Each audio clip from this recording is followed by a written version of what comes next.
Ito yung ginawa namin trellis, yung paggagapangan ng kalabasa at patola. Salamat sa nagdala ng mga buto, di ba malalaki na sila. Nilagyan ko ng ganito kasi delikado yung dulo ng kawayan, masyadong matulis, siyempre mapulinit. Di ba? Gaganda ng dahon.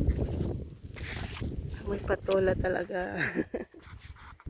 Mas matibay ito kaysa doon sa una namin ginawa na puro kawayan lang. Nice! Malaki ng dahon. Dalawa yung variety namin ng kalabasa. Kalabasa ng Pilipinas, yung lalagkitan. At yung Italian na kalabasa, yung sobrang laki.